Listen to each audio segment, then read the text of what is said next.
gente, como é que vocês estão? Eu tô com o nariz todo entupido, sim, mas é o que temos pra hoje. Vamos ver como é que vai rolar aí o antialérgico que eu tomei. Espero que dê certo, se não, é isso, tá certo? Hoje a gente tá com uma convidada maravilhosa, Ana Maria, que ela, meu Deus, o currículo dessa mulher, minha gente, vocês não estão entendendo, é um evento. E hoje a gente vai falar bastante sobre violência de gênero. Ana, se apresenta para o pessoal, fala um pouquinho de você. Bom, eu sou Ana Maria de Barros. Em primeiro lugar, gostaria de agradecer o convite, né? Dizer que é uma honra estar aqui e principalmente falar desse tema tão importante nesse mês, não é?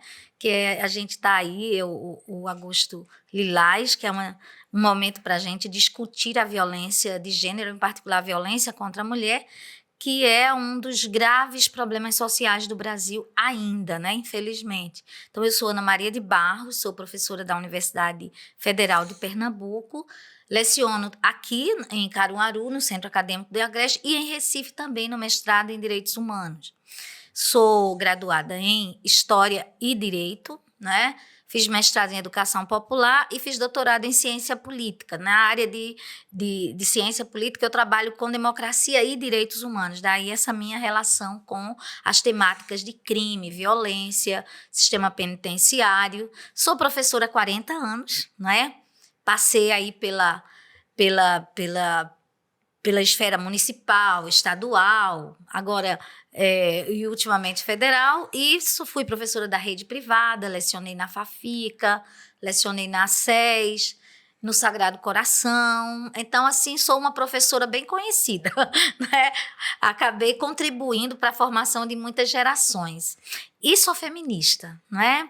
Sou co-fundadora do coletivo feminista Marias Também Tem Força, que é uma rede de mulheres articuladas no Brasil, fora do Brasil, em que a gente discute pautas através das mídias sociais. E faço essa atividade também de discutir esses problemas no meu canal do YouTube, não é? Que divulga aqui pro pessoal. Pois é, o meu canal do YouTube é Ana Maria de Barros e lá nós fazemos seminários, lives, palestras, sempre com temáticas ligadas ao debate político, racismo, clientelismo, feminismo. Então, a gente não faz um programa, não é? Mas nós trazemos, assim, seminários, palestras, que é uma forma Eu criei o canal no período da pandemia, porque muitos alunos não conseguiam acessar os debates que a gente estava... nem todo mundo tinha acesso a um Wi-Fi de qualidade. Essa foi um dos grandes problemas que durante a pandemia nós identificamos. E aí eu criei o canal para que os debates que estivessem acontecendo no mestrado, que estivessem acontecendo na sala de aula, tivessem também lá para aqueles alunos que, quando eles pudessem acessar, tivessem acesso aos debates lá no canal do YouTube. E assim a gente vem trazendo. Então, essa sou eu. Maravilhoso! Ai, amiga, que bom que você tá aqui. A gente tá muito feliz de receber você. Muito obrigada, a honra é toda minha. E vamos começar do começo. Uhum. Pra pessoa que nunca ouviu falar, pra mulher que não tem a menor noção do que é isso, o que é a violência de gênero? Pois é, a primeira coisa que a gente precisa entender, antes de falar da violência, é a origem dela. Não é? Então, por que é que as mulheres, principalmente as mulheres, elas estão tão vulneráveis à violência praticada pelo companheiro, pelo namorado, pelo marido? Então, a primeira coisa é a gente compreender que nós somos oriundos de uma sociedade patriarcal, construída no Brasil desde o período colonial sobre o domínio do homem. Não é? Aquele homem colocado como provedor, como o senhor de engenho, como coronel, como político, como pai. Então, durante a história do Brasil, pelo menos até o século XX, nós tivemos uma dominação patriarcal total, né? E que o papel da mulher nessa estrutura familiar brasileira e mundial também, mas eu vou me referir aqui ao Brasil especificamente, porque aqui o fenômeno da violência de gênero é muito maior do que em muitos países. E aqui no Brasil especificamente, a mulher e os filhos eram como se fossem uma propriedade do pai. Né? Então, há um processo, ou seja, ao longo da história, houve um processo de objetificação dessa mulher.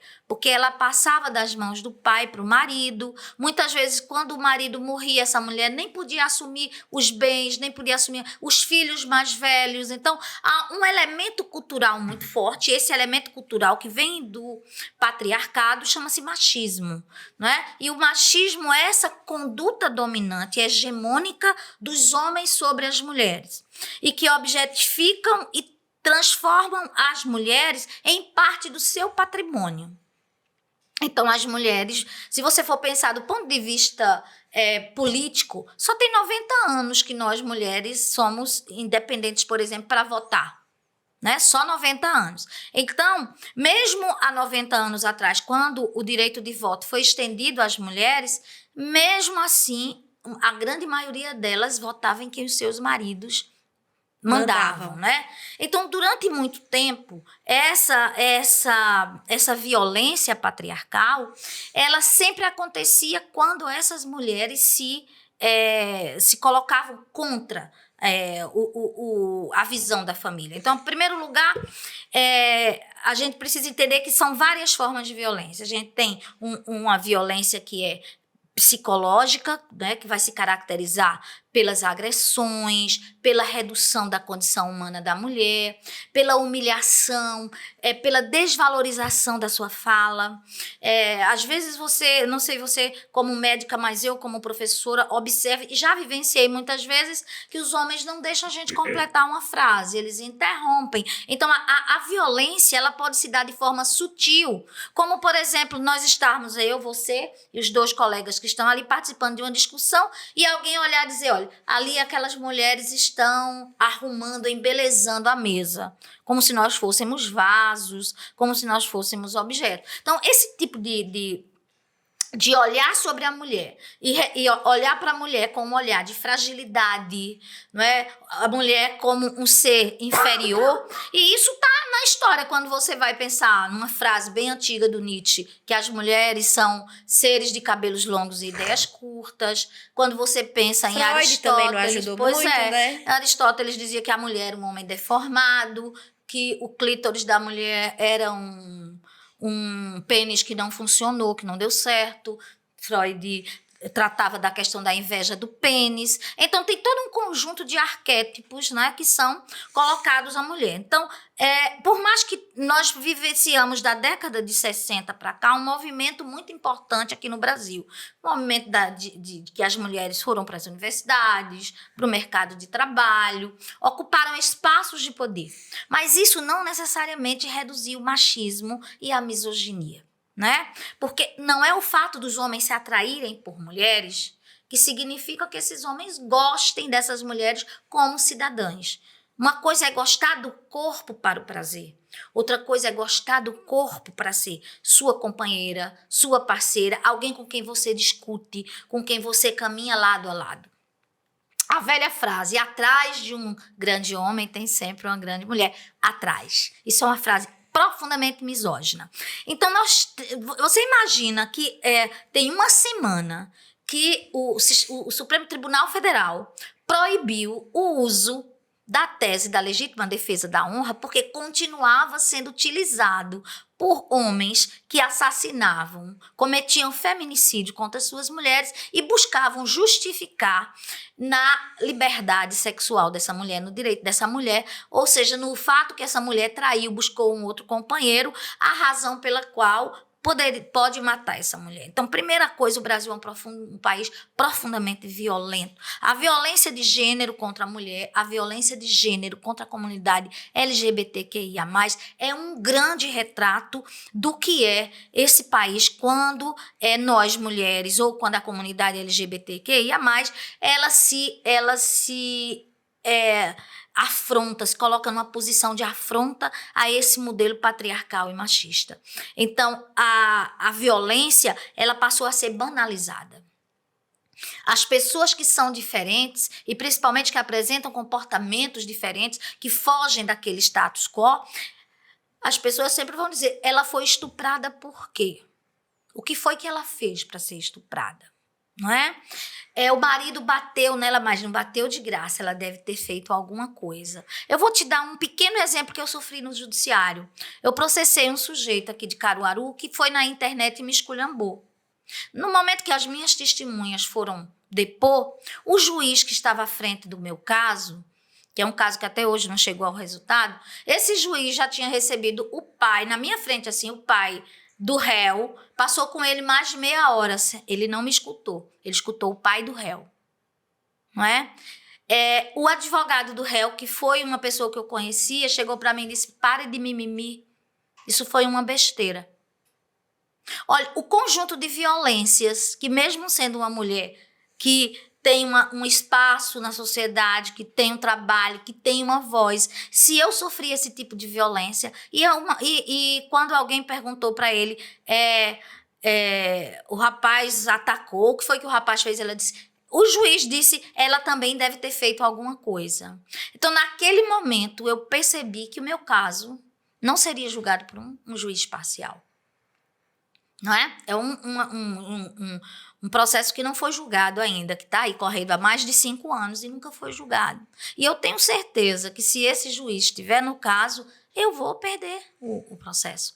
Porque o olhar da misoginia é muito forte. Então, as razões pelas quais as mulheres continuam sofrendo violência, você é médica, mas você ainda não tem direito de dizer não ao relacionamento tóxico, ao relacionamento abusivo. Nenhuma de nós, mulheres, está livre da violência de gênero, porque a violência de gênero, ela ultrapassa as classes sociais, ela ultrapassa as relações étnico-raciais, e elas estão presentes nos nossos espaços. A violência de gênero já começa quando, dentro da família, se permite que cabe às mulheres lavar os pratos, cuidar da cozinha, cuidar do alimento, e cabe aos homens ficarem deitados no sofá assistindo televisão e pedindo água, pedindo café, pedindo pipoca, pedindo comida. As violências, elas estão ali na matriz, elas começam na divisão social do trabalho, né? Daquilo que a gente diz assim, isso é trabalho de mulher, isso é trabalho de homem. Então, a gente tem um grande desafio, sabe, Juliana? Que é mudar essa representação social que está na nossa cabeça. Então, discutir a violência de gênero não só nesse mês. Esse mês porque a gente tem que provocar a mudança. Discutir a violência de gênero para que a gente possa encontrar caminhos possíveis para que nós possamos formar mulheres mais empoderadas que saibam sair desses relacionamentos já no início. Porque quando o relacionamento chega à violência psicológica, à violência física ou à violência patrimonial, é porque a quantidade de abusos que chegou a esse ponto pode desencadear na perda da vida dessa mulher. Então, é por isso que a gente precisa tanto discutir. Esses relacionamentos abusivos, eles provocam problemas de saúde mental, né? Eles provocam desajustes intensos na organização familiar. Produz sofrimento, porque quando a gente fala de violência de gênero, a gente fala de violência intrafamiliar. Então, você imagina, por exemplo, em uma casa em que as crianças estão habituadas a verem sua mãe sofrer abuso emocional, sofrer humilhação, constrangimento, apanhar. Então, que tipo de respeito, ou então que tipo de dignidade essa mulher vivencia dentro desse espaço? Então, nós temos que trabalhar muito no sentido de conscientizar as meninas para que elas percebam quando começa um relacionamento abusivo, que a gente vai poder falar um pouco mais disso. Mas as meninas, quando eu falo, as meninas já são sim ali a partir da pré-adolescência, não é? Coisas que a gente muitas vezes achava que era o tempero do amor, como o ciúme, é posse. Então, a gente precisa compreender que a gente não precisa de ninguém escauteando, correndo atrás da gente, vasculhando nosso celular, vasculhando nossa vida. As mulheres precisam ter profissão, as mulheres precisam ter sentido na vida. Companheiro não tem problema nenhum, não pode ser o objetivo da mulher. Isso era no início do século XX, isso era no século XIX. Nós, mulheres, somos cidadãs iguais a qualquer outro cidadão, igual o homem. Nós não queremos ser mais do que os homens, mas nós queremos ter os mesmos direitos. É muito difícil você ver um homem morrendo porque acabou o namoro. É verdade. Né? Então, a gente precisa superar isso. Né? Os crimes, os homens são, principalmente, são as principais vítimas da violência. Mas quando nós falamos dos crimes praticados contra as mulheres, são pelos seus companheiros, são pelos seus vizinhos, são pelos seus namorados, e é por aí que a gente precisa começar a trabalhar a violência de gênero, mostrando e conscientizando as meninas. Um espaço como esse é fundamental, porque chega muito, muito perto dessa juventude que assiste, que acompanha as redes sociais, e é através delas que a gente precisa manter esse processo de conscientização. Não só em relação a nós, a nosso direito individual, a mim, a você, mas as outras. Quando você observar um irmão, uma irmã, num relacionamento abusivo, uma amiga, você tem que contribuir para que essas pessoas despertem para o seu direito à vida, porque a violência de gênero, ela nos tira um direito fundamental, que é o direito de ir e vir, que é o direito à vida, que pode começar de um simples ciúme e terminar num feminicídio. Eu podia passar o dia te ouvindo, amiga. E o pior é que realmente é muito prevalente, né? Você falando das suas experiências e até dessa questão desse processo, eu passei por uma situação interessante. Eu estava em um pronto atendimento e aí chegou um senhor, uns 40, 50 anos. Ele estava com infecção no rim, uma pielonefrite. Só que ele tinha passado mal, tinha tido um desmaio. Então, já era um quadro que a gente precisava de um suporte mais intenso, sabe? E aí, eu não estava em Caruaru, eu estava em outra cidade. Eu disse, olha, eu vou lhe encaminhar daqui para Caruaru. Lá no Hospital Maior, você vai fazer os exames, para daí definir se vai ficar internado, se não vai, se realmente só uma infecção, se tem mais alguma coisa. Aí ele fez, não, já tá tudo certo. A senhora vai me liberar, eu vou pra casa, e aí amanhã eu tô bem. Minha sorte, sabe, Ana, é que eu tendo a não deixar muitas possibilidades em aberto, em certas situações. E assim, eu deste tamanho, né, que eu tenho o quê? Sendo muito legal, 1,60 m. O homem com 2 metros de altura. Nossa. Ele era segurança. Aí eu disse, não, o senhor não tá entendendo. Eu não tô negociando, não. O senhor vai pra Caruaru. Não, doutora, deixa pra lá. Não, não tô barganhando, não. Eu estou lhe avisando. A minha conduta é essa. Não vou mudar. Já teve vezes de eu passar por situações onde o paciente, ele queria que eu passasse tal medicação. E bateu o pé. Eu disse, olha, minha conduta é essa. Se o senhor estiver insatisfeito, pode ir embora. Se tiver gostado, pode ir pra medicação. Mas ela não vai mudar porque o senhor quer. E assim, também tem o recorte de que a minha profissão me dá essa autonomia, Sim. né? Que a gente sabe que é um privilégio. Infelizmente, muitas mulheres que trabalham em outras áreas não têm essa possibilidade, porque a própria profissão acaba dificultando essa autonomia, né? Mas é muito louco como é uma coisa muito arraigada na dinâmica familiar, em todo lugar. E aí eu tenho uma dúvida. Apesar de ser uma coisa que eu me interesso muito, eu não tenho tanto conhecimento em específico. Mas minha dúvida é, por exemplo, você pode ser vítima de violência de gênero partindo do mesmo gênero que o seu? Por exemplo, digamos, uma mãe que tem uma filha, que essa menina quer estudar, ela quer ter uma vida mais independente e a mãe não aceita isso, não tem essa visão de mundo e acaba fazendo com que a menina fique só em cuidados domésticos, realmente uma coisa mais voltada para o lar. Poderia se encaixar? Ela se encaixa, porque aí nesse caso, dependendo da idade, porque se você pegar, por exemplo, o Estatuto da Criança e Adolescente, toda criança, todo adolescente tem o direito à vida comunitária, educação é uma obrigação do Estado, mas também da família, então é preciso que alguém faça essa denúncia. Quando, por exemplo, essa denúncia é feita no Conselho Tutelar, o Conselho Tutelar obriga essa família a colocar essa criança na escola, mas é preciso que haja denúncia. Existem canais legais de denúncia. No caso, existe também a proteção do Estatuto da Juventude, né?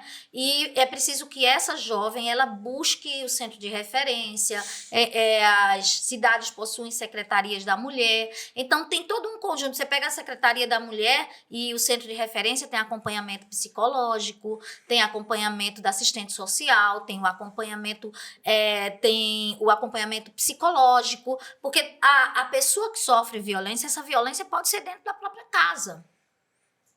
Então, essas pessoas, para inclusive elas poderem acionar judicialmente a família para que o poder familiar seja quebrado, não é? Porque, por exemplo, quando os pais eles não cumprem as obrigações de educação ou violam os direitos da criança e do adolescente, essa criança e adolescente pode buscar o judiciário para que esse poder familiar seja rompido. Essa criança ou esse adolescente pode ir para um abrigamento ou pode ir para a casa de uma outra família. Então, é possível, sim, buscar. E no caso das mulheres adultas, a delegacia da mulher. Né? É preciso que haja uma denúncia na delegacia da mulher para que essa pessoa possa, ou é importante que a família se mobilize no sentido de que mesmo que ela não tenha coragem ainda de buscar, de fazer uma denúncia contra a sua própria família, se essa violência acontece dentro de casa, então que um membro, uma tia, um tio, busquem um centro de referência para que façam uma mediação no sentido de que essa jovem possa morar na casa de outra pessoa. Durante algum tempo eu fiquei com uma garota, uma adolescente na minha casa, que não é nem minha parente, mas ela é vizinha. E ela não queria ficar na casa do pai com a madrasta porque se sentia numa situação de vitimização.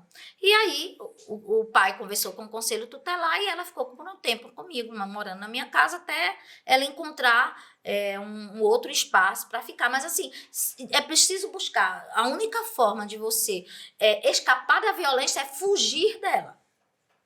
Você tem que fugir da violência. Então, por que é que muitas mulheres acabam morrendo? Né? Quando a gente fala do ciclo da violência doméstica, em geral a gente tem o ciclo sempre começa com as violências verbais, a violência psicológica, que passa posteriormente para a privação de direitos, como a pessoa vai trancar a outra, proibir de conviver, cárcere privado, e termina, né, na violência física. E essa mulher, em geral, ela vai buscar sair desse relacionamento, a grande maioria faz um boletim de ocorrência, esse homem se arrepende, pede desculpas, aí tem de novo aquela fase da lua de mel, e depois dessa fase que se chama de lua de mel, ele volta a praticar todos os atos. Então, é muito difícil. Eu sempre, quando a gente está na prática, convivendo com pessoas que passaram por isso, a grande maioria delas se arrependeu de voltar.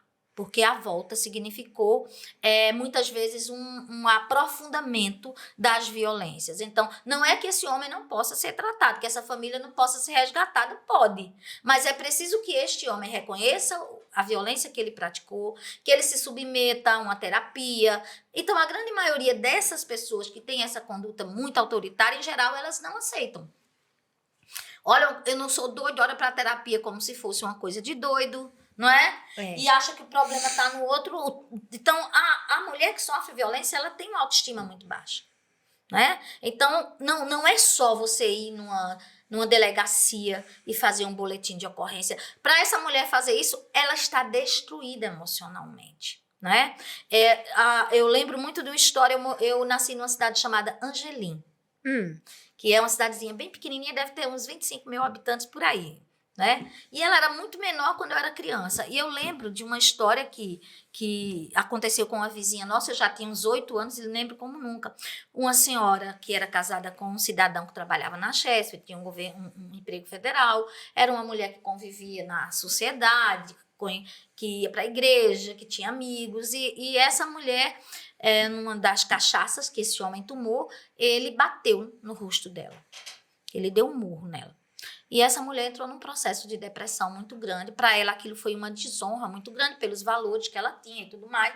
E essa mulher se matou, cometeu suicídio. Ela jogou álcool sobre o corpo dela.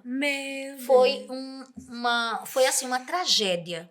Né? Então, eu estou dando um exemplo assim, trágico para a gente ver como o impacto da humilhação produz assim um sentimento de desumanização na pessoa que sofre a violência. Então, quando a gente fala da violência, e aí a Lei Maria da Penha ela é muito importante por isso, porque durante muito tempo o Brasil tratou a violência como fosse uma coisa da família. Tanto que o ditado mais importante, né, em relação aos conflitos familiares era assim, em briga de marido e mulher não se põe a colher. né? E em nome disso, muitas mulheres morreram e continuam morrendo, porque muitas pessoas ainda acreditam que o problema vai se resolver lá. E muitas vezes o problema vai piorar lá, né? Então, nós temos que contribuir na formação de pessoas mais pacíficas, que elas compreendam que a receber um não. Ou seja, alguém sair da nossa vida não significa que a nossa vida acabou. A gente precisa lidar com, né? E é muito difícil isso numa sociedade machista como a nossa, em que os homens não aceitam a rejeição. E que não tratam o que levou à rejeição. Porque o problema não é você ser rejeitado, é você entender por que o outro me rejeitou. O que é que eu produzi que gerou no outro esse desejo de não estar mais comigo? Isso é que é importante. Então, a gente precisa começar a trabalhar isso na escola, a gente precisa começar a trabalhar isso na família, porque a violência de gênero, ela não vai só se extinguir porque existe uma lei do feminicídio. A gente precisa trabalhar na perspectiva de uma cultura de direitos humanos, em que a mulher seja reconhecida como sujeito de direitos.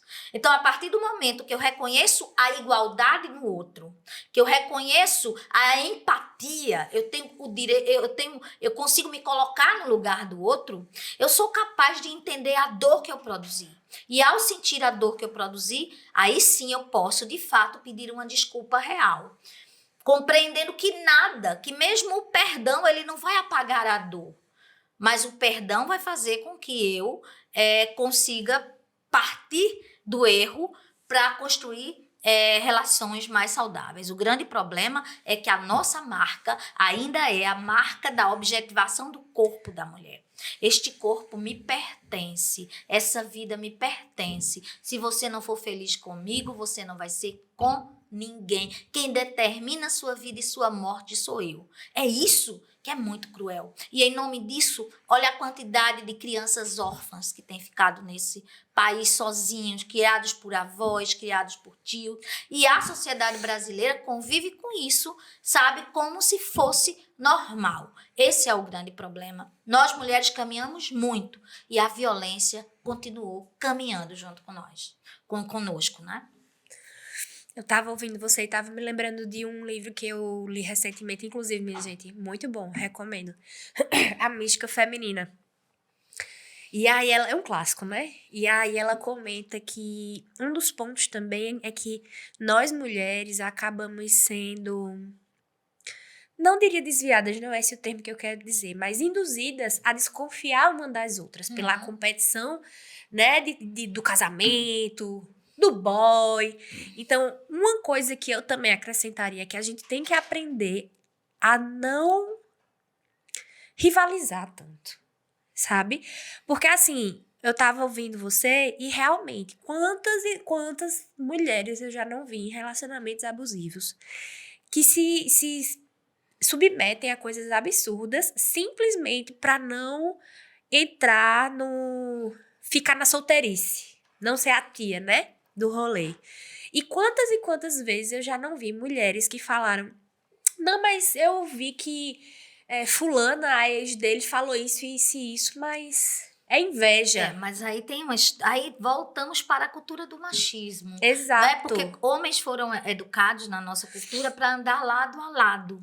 E mulheres para disputar homens. Isso. Né? Então, isso traz uma consciência, assim, do passado, de que o papel da mulher era ser dona de casa, que o papel da mulher era ser esposa. Então, a partir do momento que a gente reconhece que nós temos inúmeras identidades e que nós podemos fazer inúmeras escolhas. A minha mãe não pôde fazer escolhas. A minha mãe teve 10 filhos, porque ela é oriunda, uma mulher que veio do campo, da zona rural, que não tinha informação, que não tinha o acesso à educação, que não tinha o acesso aos métodos contraceptivos, né? Na época, minha mãe tem 89 anos, então minha mãe teve 11 filhos, uma faleceu e os outros 10 estão vivos. Já minhas irmãs tiveram acesso a outras informações. Então, o maior número de filhos que eu tenho, que as minhas irmãs têm, é de 3 filhos. Eu sou uma mulher que decidiu não parir aos 18 anos, né? Então, hoje nós mulheres podemos escolher casar, não casar, parir e não parir. Nós somos donas dos nossos corpos. E isso é extremamente importante. E isso é uma ascensão à cidadania que todas as mulheres poderiam ter. Você tem que avaliar quais são as condições concretas que você tem para o exercício da maternidade. Porque o exercício da maternidade é o exercício de cuidar. Você, Juliana, cuida. Cuida dos seus pacientes. Você cuida das pessoas. É um exercício de cuidado. A maternidade não pode ser uma pressão sobre a vida da mulher.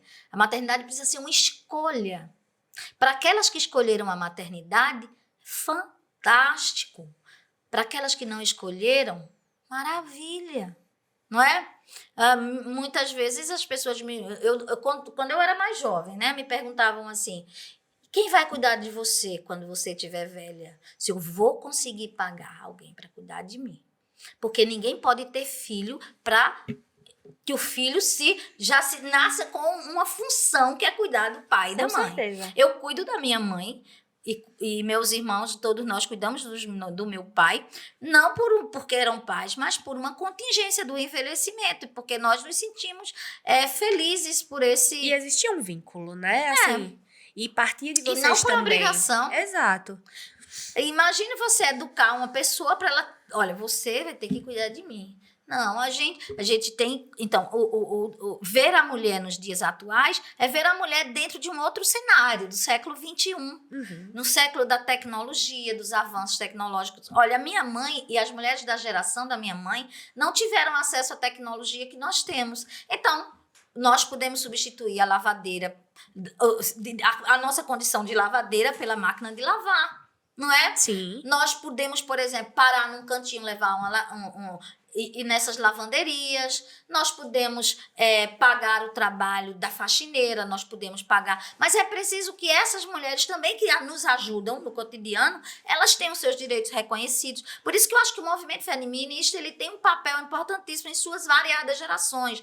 As primeiras feministas foram importantíssimas, porque lutaram pelo direito ao voto, porque lutaram pelo direito ao trabalho, o reconhecimento da carga horária de trabalho semanal. Depois vieram as trabalhadoras, as feministas que lutavam pela questão da assistência social, das cotas, quando o primeiro sistema, dentro dessa luta por trabalho, um dos primeiros sistemas de cotas, por exemplo, é a licença maternidade. Sim, né? sim. Então, a licença maternidade é um reconhecimento de direito e nós avançamos muito com a chegada do movimento negro, com a pauta específica da mulher negra, que eu sou uma mulher parda, não é? Entre o negro, mas... Não vivenciei na sociedade brasileira todos os preconceitos e exclusões que uma mulher de pele retinta sofre. Sim. Não é? Então, nós temos aí uma violência de gênero que está sendo produzida muito grande sobre as mulheres que vão para o enfrentamento. Basta acompanhar agora nas CPIs o que as mulheres de esquerda estão vivenciando, que são mulheres que assumem um papel de enfrentamento ao clientelismo, ao patriarcado, ao machismo do Congresso Nacional. Essas mulheres que assumem esse papel muitas vezes morrem por esse papel. Nós vimos mais recentemente o caso da vereadora Marielle Franco, não é? E que mulheres, ou seja, mulheres são aceitas quando elas são bichinho de pelúcia. Isso. Não é aquele bichinho Os de bibelôs, pelúcia, né? Os bibelôs. Mas as mulheres que vêm dos movimentos sociais, que vêm do movimento sem terra, que vêm do sem teto, que vêm do feminismo, que vêm do movimento das lutas sociais, essas mulheres que são mais combativas, que falam, que dialogam, que vão para o embate, essas sofrem perseguição o tempo todo. E assim, é muito, muito complicado, porque essa perseguição às vezes é tão velada, né? A gente tá tão habituado. Eu passei por uma situação, não me orgulho do que eu fiz, tá, minha gente? Não façam o que eu fiz, por favor. Eu tava num determinado hospital, eu era estudante ainda, vive-se. Eu era estudante e eu tava muito preocupada com um paciente meu, era um senhorzinho de idade, que não tava tendo uma resposta boa. Tava afundando, o que a gente chama, tava tendo uma piora. Eu era a única mulher nesse setor, que já é um setor sabidamente machista da medicina. E aí eu me lembro que o residente, que é o médico que está se especializando, né? ao qual eu me reportava, ele estava conversando com outro doutorando, ou seja, outro estudante igual a mim. Então, o residente estava aqui onde eu tô e o estudante tá aí onde você tá. E eu tava aqui na beirinha da mesa. Fulano, eu tô preocupada. Seu Beltrano não tá bem. Vai lá dar uma olhadinha nele, dar um suporte. E ele olhou pra mim e fez, sim, fulano, continua. Nossa. Lhe silenciou. Tentou. Aí eu disse, eu tô falando sério. Fala, vai lá. Aí ele, sim, fulano, continua. Meu Deus. Aí eu tô Que falando desespero. sério. Vá lá. Aí ele, sim, fulano, continua, mulher. Nessa hora. Minha gente, não façam isso, por favor. O que eu fiz não foi correto. Teria sido melhor eu falar com o coordenador, falar com outra pessoa. Só que eu tava tão desesperada. Na hora, né? Foi um erro, mas foi assim que aconteceu. Eu dei um tapa nas costas desse homem. É a indignação. Mulher, a indignação, o desespero, o medo do meu paciente Sim. piorar nesse meio termo, que eu tava perdendo um tempo totalmente, ridiculamente desnecessário, né? Aí eu bati nas costas dele assim, paf, aí bati na mesa, eu, fulano, aí chamei o palavrão. Eu tô falando sério, tô aqui, tá tirando com a minha cara, se ele piorar, acontecer qualquer coisa, eu vou dizer que foi você, viu? Menina, foi um santo remédio. Não façam isso, mas foi assim, eu cheguei a esse extremo. Mas veja, é a questão do valor da vida do outro. Veja que você se indignou diante da indiferença. Claro que sempre o caminho mais, né, o caminho mais correto é sempre o caminho pacífico. Mas às vezes nós perdemos a cabeça. Pois é, e aí veja esse mesmo ser iluminado. Assim, no geral, eu tinha um bom relacionamento com ele, mas eu nunca lidei muito bem com esses machismos diários, sabe? E lá era um setor onde tinha uma sala com um tamanho bom e tinha a mesa onde a gente comia, tinha uma piazinha, um frigobar. Aí sabe o que ele disse? Ele disse, já que tu não tá fazendo nada, limpa o frigobar depois. Aí eu virei assim. Na época eu tinha o cabelo louro bem grande. Aí eu joguei o cabelo fora e disse, porque tu é a única mulher daqui. Eu disse, doido, eu fui. Vá você lavar, não? Depois você pega. Você que deixa a sua comida ali, depois você pega uma bactéria. Quem vai morrer é você. Depois, outra semana, essa mesma pessoa iluminada almoçou, deixou o prato dele na mesa e foi se encostar numa poltrona que tinha lá. Ele fez, pega meu prato e limpa. Eu, você está endoidando? No trabalho. No trabalho. E assim, num trabalho privilegiado no sentido de acesso, Sim, né? Porque claro. assim, eu era estudante, Pelo ele era status. médico, exatamente. E aí ele fez, não, tira ali meu prato. Eu disse, não, se você não tirar, meu amor, vai criar pé, vai criar bicho e lá vai ficar, porque a chance de eu tirar é -3. Eu acho que essa é uma coisa que a gente precisa ter muito clara para nós, né? As nossas decisões e tomar essas decisões com muita consciência das consequências que elas trazem. Por exemplo, uma mulher que se posiciona, ela sempre vai ser considerada uma mulher chata, uma mulher metida. Feminazi, mal comida. É uma mulher clássico. masculinizada, porque ela toma decisões. Então, assim, acho que é importante que a gente diga para as pessoas, sabe, não. Nós fomos educadas dentro de uma sociedade para sermos muito doces, muito angelicais, né? Porque uma mulher chata, uma mulher que não silencia, uma mulher que reclama, você não vai arrumar um marido. Lembra que dizia assim, olha, você já está cozinhando, isso. então você já pode casar.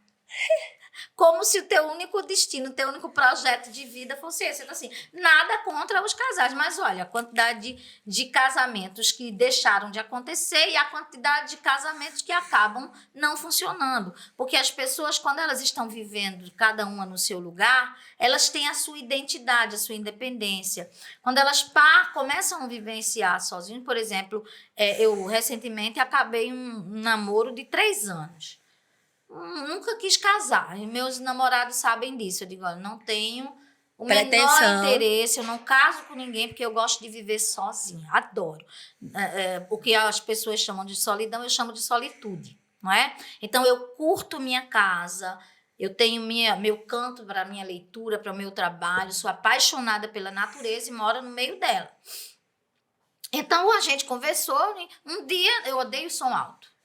Então, um dia, né, fui passar um final de semana lá em casa, Aí ligou o som em toda altura. E eu reclamei, eu disse, olha, eu tô lendo, né? Não faço barulho, eu tô aqui sem fazer barulho, você não precisa fazer barulho, é no seu canto. E isso foi repetindo, foi acontecendo, e a coisa foi se repetindo. Desandando. Eu disse, chegou a hora de encerrar.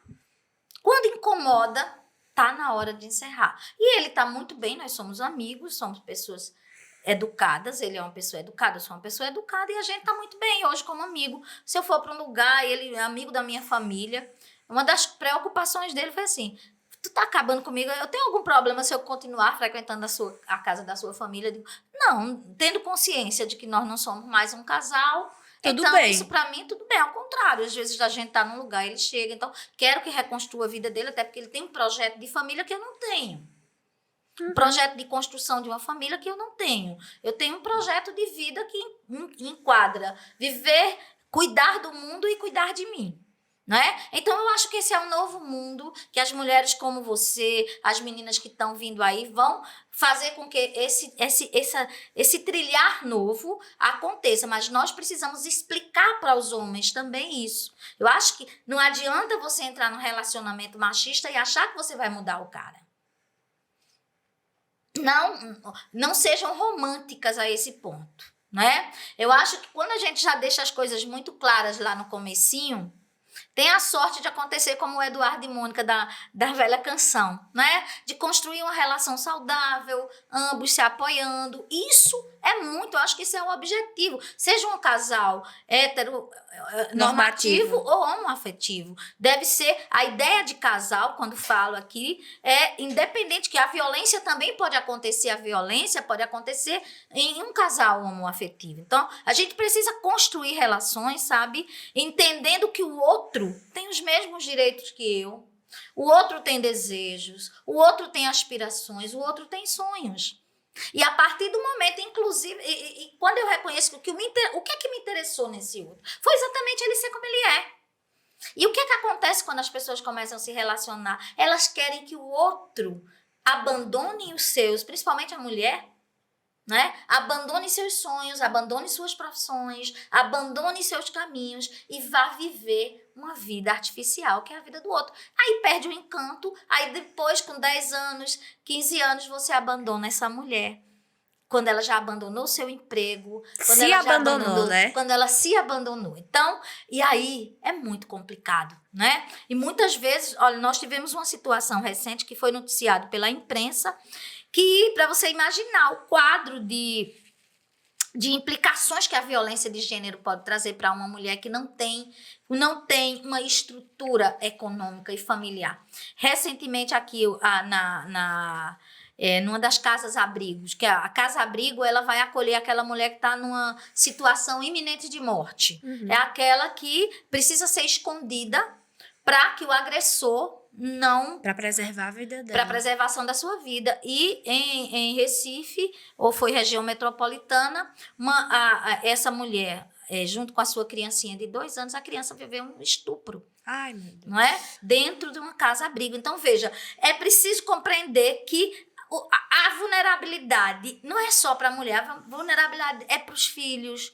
É um impacto que vai produzir mudanças na vida dessa mulher ao longo da sua trajetória. Muitas mulheres, para sobreviver, fogem do Estado, fogem do país, né? Então, é uma realidade muito complicada ainda a questão da violência de gênero no Brasil. Não esqueçam de não botar a mão na colher.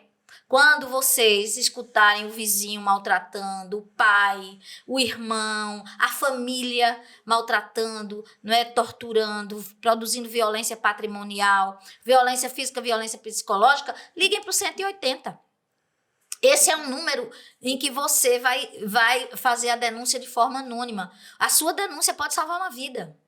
Não é? Fora que, por exemplo, você falar aqui de Caruaru, por exemplo, tem uma rede muito bem montada, uma rede de apoio a essa mulher que pode começar na delegacia da mulher, mas que também por parte do governo municipal, desde o governo do José Queiroz, está estruturada aí a Secretaria de Políticas para as Mulheres, e essa Secretaria de Políticas para as Mulheres, ela tem todo um conjunto de acolhimento, E também o centro de referência, que traz também o apoio de assistente social, de psicólogo, de advogado, que vai dando a essa mulher um suporte para que ela possa se separar. O conselho que eu dou é saia dessa relação. Sim. Saia dessa relação. Eu lembro quando eu era do Fórum de Direitos Humanos, há muitos anos aqui, em Caruaru, nós tínhamos casos de pessoas que buscavam a igreja, porque o fórum era ligado à igreja, procuravam o padre para pedir uma passagem de ônibus para ir embora. Então, aquela mulher a mulher que quer sair, ela vai encontrar, ela não vai sobreviver ficando. Né? A gente está vivendo aí um momento de que os homens estão tendo muita facilidade de acesso às armas e os relacionamentos às vezes até curtos, de 4 meses, como nós vimos agora, recentemente aquele caso de, não sei se foi Camaragibe, em que o policial matou a Sim. moça, 4 meses de relacionamento. Então, aquilo que antigamente acontecia dentro de casa com um casal, agora está acontecendo com meses de namoro. Então, meninas, fiquem muito alertas para com quem vocês vão partilhar a vida de vocês. E assim, sabe, eu faria um pequeno adendo. E não tenho medo de ficar sozinha, não, minha gente. Não. Não tenho. Veja, eu tenho 29 anos. Tô solteira há um bom tempo. Um bom tempo. E eu não conto, às vezes, que eu tive que lidar com situações relativamente constrangedoras. Só que, assim, pra mim, eu já passei por um relacionamento abusivo, 2, na verdade. Então, eu decidi que eu só vou ter um novo relacionamento quando eu me sentir bem, me sentir segura. Não acho que a gente tem que procurar no outro a felicidade. Eu acho que a gente tem que procurar o nosso caminho. E eu também acho que, assim, como minha vida solteira é uma vida muito tranquila, eu não tô disposta a arriscar minha paz em qualquer situação.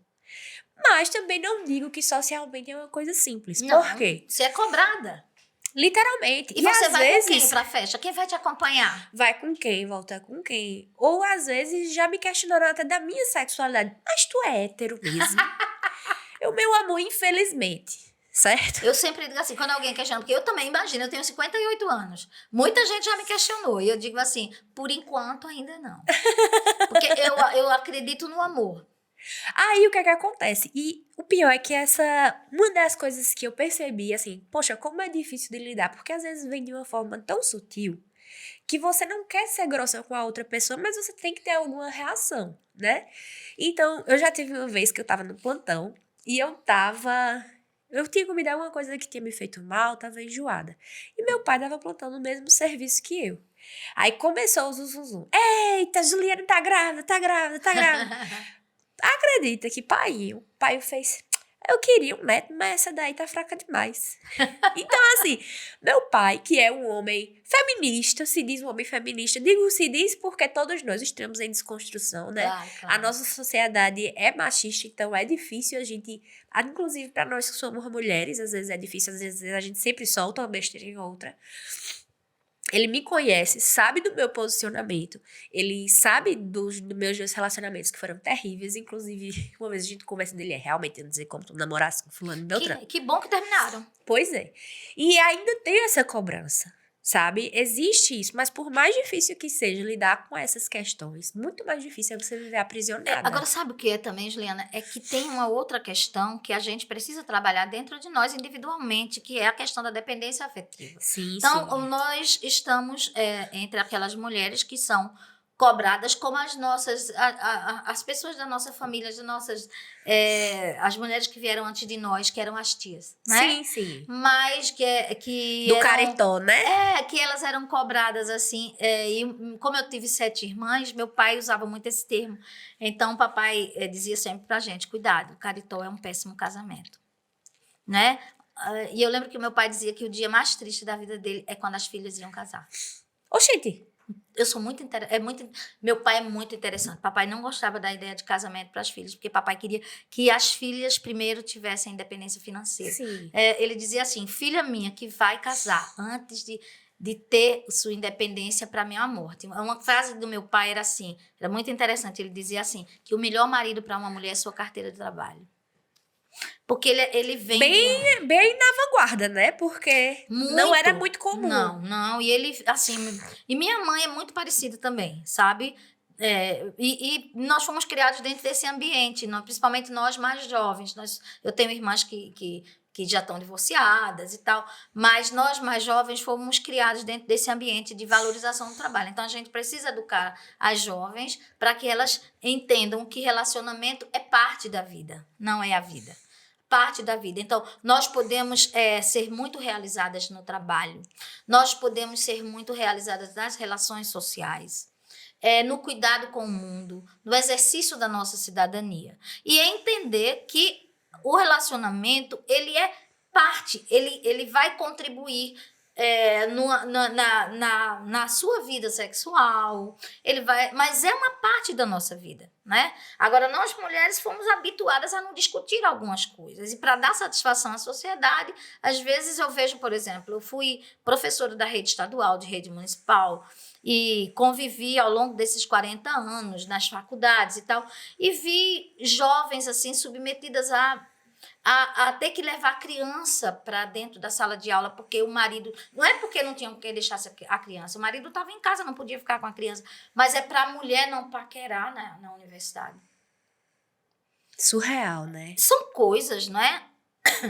Estudantes que, quando entram na faculdade, começam a perceber, não é, a dinâmica do mundo, os projetos que podem ter pela frente, e olham para trás e veem presas nesse tipo de relacionamento. Algumas morrem por se separar. Né? Recentemente, uma aluna da minha irmã Perpétua, há um ano e meio, o namorado matou e depois se matou, um policial. Então, é um ambiente de muito... Então, assim, infelizmente, o que é que a gente tem que dizer? Infelizmente, nós ainda precisamos ter muito cuidado. É verdade. Somos livres, sim. Até alguém achar que tem o domínio da nossa vida. Não é? Nenhum de nós aqui pensou um dia, fulano me deixar sofrer por separação. Eu já sofri. Eu já levei o chute também. Eu já todo mundo, né, amiga? Toda mas nós. A gente vai lá, a gente vai pro terapeuta, marca a terapia, não é? Bota um Roberto Carlos lá na chora um pouquinho, toma um sorvete. Porque eu luto, todo mundo come a pipoca, começa a chorar com a novela das 8, mas isso é parte do luto que a gente tem que viver. Agora, destruir o outro, porque o destruir o outro não só é destruir a vida dele, destruir sua família, não é? Começar uma perseguição ao seu trabalho, humilhar, constranger. Então, a violência de gênero passa por tudo isso. Então, nós precisamos superar essa cultura da violência que infelizmente tem produzido cada vez mais pessoas mais agressivas, pessoas mais destruidoras da humanidade e da condição psicológica da outra. As meninas precisam estar muito atentas. Se o seu namorado pegou no seu braço com força, esse não deve ser mais o seu namorado, não é? Então, o próximo não vai ser o braço, né? Começa pelo seu braço, começa por vasculhar o seu telefone, por proibir a roupa que você tem. Então, um relacionamento tóxico, você reconhece no início, porque quando o sujeito proíbe você de falar com as suas amigas, tem ciúme do seu passado, não curte os filhos do casamento anterior, não se coloca na condição de um padrasto que pode acolher e apoiar. Por que você está investindo nesse relacionamento? É preciso cuidar da cabeça, né? Meninas, é preciso cuidar da cabeça, porque muitas mulheres como você e eu são independentes financeiramente, pagam suas contas, tem sua casa, o seu trabalho dá para comprar sua moradia, mas há um buraco que elas precisam resolver para dar satisfação à sociedade. Nada é mais importante que a nossa paz. A gente não precisa de um homem para explorar para nos explorar, para nos bater e para nos diminuir. Nós precisamos de homens no mundo que sejam parceiros, que invistam, que acolham, que se sintam presenteados com a nossa presença. Se eu não sou um presente na sua vida, se eu não enriqueço a sua vida, o que é que eu estou fazendo com você? Sim. Então, a gente precisa ter um pouco de maturidade para não terminar no hospital, numa casa-abrigo ou no cemitério. É por aí. E mães, queria muito fazer um apelo agora para as mães. tentem... Não sou mãe, no entanto, já vi algumas situações, inclusive como médicas, onde o ciclo da violência ele se perpetua. Então, eu já tive uma paciente que foi trazida até o meu consultório pela mãe, e essa paciente tinha visto a mãe apanhar do pai por anos, e aí no momento ela estava num relacionamento que ela tinha começado a apanhar de outubro. Isso Meu era Deus. carnaval. Nesse meio tempo, ela tinha uma filhinha de 2 anos que estava vendo a mãe apanhar do pai. Enfim, existe um ciclo, né? A gente entende isso. Por mais que seja difícil quebrar o ciclo, a gente entende que não é um processo simples, envolve muitas variáveis, envolve muita... É preciso buscar ajuda. É preciso buscar ajuda e pensem na contribuição que vocês estão dando para suas filhas. Porque uma das coisas que eu vejo muito, Ana, são mulheres que acreditam que uma família destruída, mas dentro do mesmo teto, tá dando um suporte melhor do que pais separados. E uma mulher, como é que eu posso dizer, com o seu espaço, com a sua segurança. Então, quando eu acolhi essa paciente, ela dizia, não, mas eu não posso denunciar porque ele é o pai da minha filha. Aí eu disse, veja, e nesse caso em específico, ele espancou tanto a paciente que ela chegou a ter uma luxação de clavícula. Meu Deus. Então, assim, ela já chegou pra mim super fragilizada. Quais serão os próximos passos? Pois é, aí eu disse, veja, ele tentou matar a mãe da sua filha. Então, assim, às vezes a gente tenta muito, até porque nós mulheres somos criadas para nos abnegar, né? Colocar o outro. Mas o que aquela filha tá aprendendo e tá vendo que é o papel da mulher na sociedade e na própria família? Então, às vezes, é melhor que a sua filha lhe veja tentando batalhar por um emprego, tentando batalhar pela sobrevivência de outras formas. Sim. Mas ela entender que o lugar dela na sociedade tem que ser respeitado. Ou seja, a violência tem que parar. Exato. A violência tem que cessar, porque senão a violência continua. Porque a mãe, ela tá apanhando ali, é uma violência física, mas acompanhar, ver aquela cena é uma violência psicológica para a criança. Como é que a criança, ela vai dizer, que tipo de sentimento ela vai desenvolver em relação aos homens? Com certeza. Né? Possivelmente ela pode buscar relacionamentos como aqueles, achando que é assim que os homens tratam as mulheres. E o filho que vê o pai batendo na mãe pode reproduzir essa violência nos seus relacionamentos também.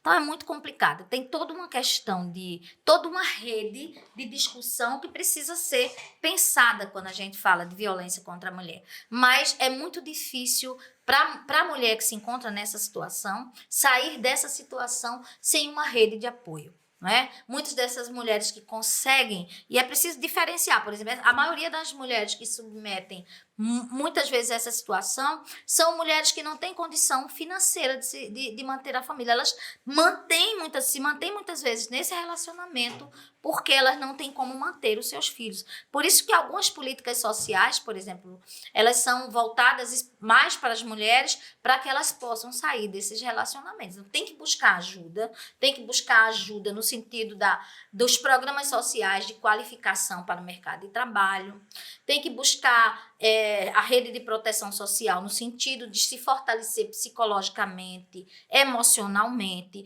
para poder enfrentar um divórcio, porque não é fácil, né? Ou mesmo uma separação, não necessariamente de um casamento, mas um afastamento, inclusive a possibilidade de ter que sair daquela cidade, de ter que fugir, dependendo da situação, da gravidade das ameaças sofridas.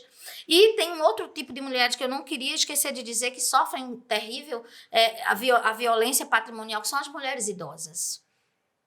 Sabe, há um outro tipo de violência doméstica terrível, que é a violência praticada pelas mulheres mais idosas, sejam pelos seus companheiros mais jovens, mas também as mulheres idosas dentro da família, que é uma violência praticada contra a sua aposentadoria, pelos netos, sobrinhos que fazem, filhos que fazem empréstimos consignados no nome desses idosos, que transformam esses idosos em arrimos de família sozinhos, né? Que enchem a casa desses idosos de filhos para que esses idosos não tenham condição de envelhecer com dignidade. Então, são das meninas que são ainda a grande maioria, quando são meninas vítimas do estupro, né? Do abuso sexual, de todo esse conjunto de assédios que as meninas ainda sofrem, até as mulheres idosas. Então, o nosso percurso de vida é marcado pelo assédio e nós que também, no ambiente de trabalho,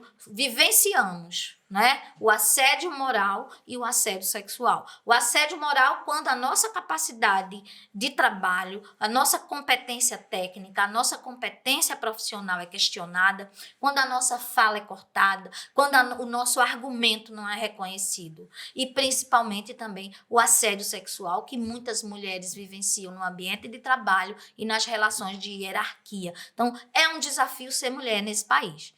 Né? Por isso que nós precisamos estar cada vez mais empoderadas e cientes dos caminhos, das denúncias e também da rede de proteção que temos que buscar para sair do ciclo da violência. Só para concluir a história, aquela história que eu dei uma mãozada no... Conclua. Aí, no fim das contas, quando eu disse a ele que não ia lavar o prato dele, que não ia nem tocar no prato dele, ele fez, pois eu vou lhe reprovar. Que absurdo, isso é assédio moral. Aí eu virei e disse, tente, ache um motivo para você me reprovar, que seja justificável. Porque assim, como eu tinha muita clareza de que eu tava fazendo tudo certinho, ele não iria conseguir justificar. Mas a gente sabe que, infelizmente, a maioria das mulheres vive em situações de maior fragilidade que não tem como combater, não tem como... Então, sempre a gente se manter vigilante em relação ao que a gente escuta o outro falar da gente. Talvez, por exemplo, já imaginou se eu dissesse assim, não, tá bom, então, ele tá me ameaçando, eu vou. Então, às vezes, a gente precisa ter um pouco mais de senso crítico em relação a ser um pouco mais combativa mesmo. Por mais que seja desagradável. Mas tem situações que é uma questão de sobrevivência. Porque agora, dessa vez, foi o prato pra eu limpar. E a próxima vai ser o quê? Esse tipo de assédio, ele vem muitas vezes como uma brincadeira. Olha, eu tenho uma coisa comigo, eu não curto piadinhas, né? Então, quem traz uma piadinha vem falar comigo em tom de piada, aí eu sou bem grossa. Porque eu acho que por trás de toda piada tem muito... toda brincadeira pesada, toda brincadeira descortês, traz atrás de si racismo, homofobia, misoginia. Né? Essas pessoas continuam se aproveitando desse ambiente tóxico do trabalho, da família, para aproveitar um momento para nos destituir da nossa autoridade. Porque autoridade é diferente de autoritarismo. O assédio é um exemplo de autoritarismo. É quando você exerce o seu poder pelo medo, quando você exerce o seu poder pela pressão, quando você pratica uma conduta de ameaça. Então, em geral, o autoritarismo está permeado disso, desse medo de perder o poder. E pelo medo de perder o poder, eu vou agir com os outros através de pressão psicológica para que eles também tenham medo, porque quem tem poder e quem manda sou eu. E a autoridade não. Eu lembro muito de Hannah Arendt. Ela diz que o autoritarismo tem como elemento, como eixo central a violência. E a autoridade, ela se baseia no diálogo. Pessoas que não conseguem argumentar, pessoas que partem para a agressividade, é porque elas são desprovidas da capacidade argumentativa e filosófica. São cognitivamente limitadas. Então, uma pessoa cognitivamente limitada, ela é incapaz de dialogar. Por isso que a misoginia é tão forte. Porque quando nós, mulheres...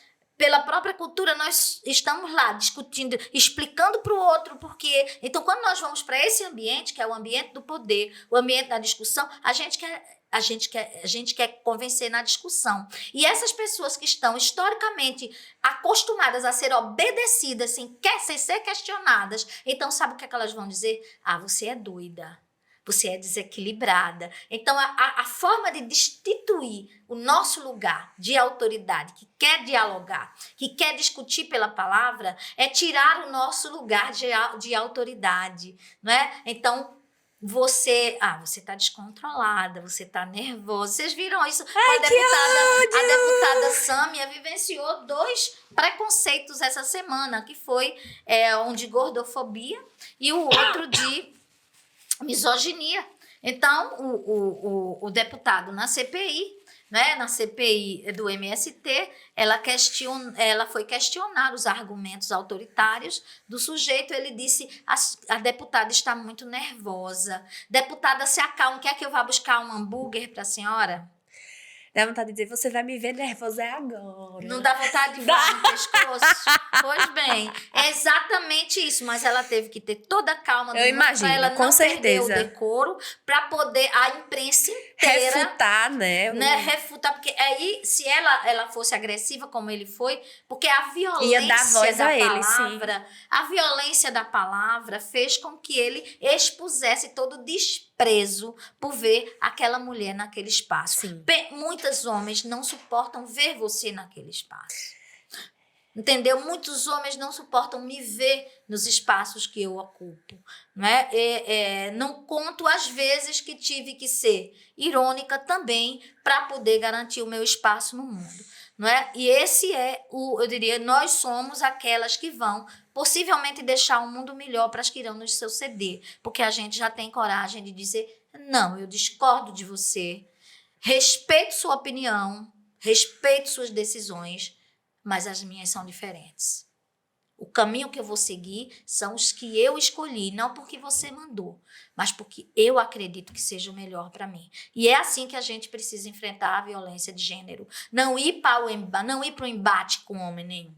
Porque a gente não pode. Porque as armas que eles usam são a força, a bala e a escrotidão da humilhação. A gente precisa olhar para um ambiente como esse, fazer as malas da gente e sair. Sim. Deixa esses caras falando sozinhos, deixa quem for violento, quem não for pacífico sozinho. Nós precisamos de paz para crescer mais. Paulo Freire tem um conceito que eu acho fundamental, que é o conceito, o direito de ser mais. Hannah Arendt fala do direito a ser direito, do direito a ter direito, e Paulo Freire fala do direito de ser mais. O que é que significa ser mais? Não é ser mais que você, é ser mais do que sou agora. É caminhar, olhar para a minha estrada e dizer, isso aqui não pode atrapalhar a minha Mikhail estrada. Baryshnikov dizia a mesma coisa. Exatamente. Que o maior inimigo dele era ele mesmo. Então, meninas, saiam de qualquer relacionamento tóxico, saiam de qualquer relacionamento abusivo, escolham vocês. Se olhem no espelho e dizem, essa menina que habita dentro de mim, essa adolescente que habita dentro de mim, essa mulher que habita de mim, deseja ser livre. E para ser livre, vou ter que lutar contra mim mesma. Abandone tudo aquilo que lhe diminuir. Abandone tudo aquilo que lhe desprezar. Você é linda, nós somos belas. Belíssimas. Quem não me achar bela, belíssima, eu sinto muito. Mas toda vez que eu olho para o espelho, eu vejo uma linda senhora de cabelos grisalhos. Maravilhosa, arrasou. Ai, Ana, eu tô tão feliz com essa conversa da gente. Muito, muito obrigada por ter vindo. Eu que agradeço. Vamos falar. Eu quero trazer você quando a gente for falar sobre feminismo, mas eu não vou falar nada agora, porque senão vão ser muitos spoilers. Mas depois a gente conversa. Tá bom. Minha gente, segue a gente no Instagram, curte, comenta, compartilha, @o quarto rosa com 2 As. Se não aparecer esses 2 As aí, vai pro canto errado, aí eu não me responsabilizo, certo? Sigam Ana Maria, sigam Ana no Instagram e... Ai, amiga, eu tô feliz, obrigada por ter vindo. Eu que agradeço pela honra de estar aqui hoje, espaço de discutir violência de gênero e nós mulheres ocupando espaços cada vez maiores. Sim, Não é? com certeza. Um abraço. Beijo.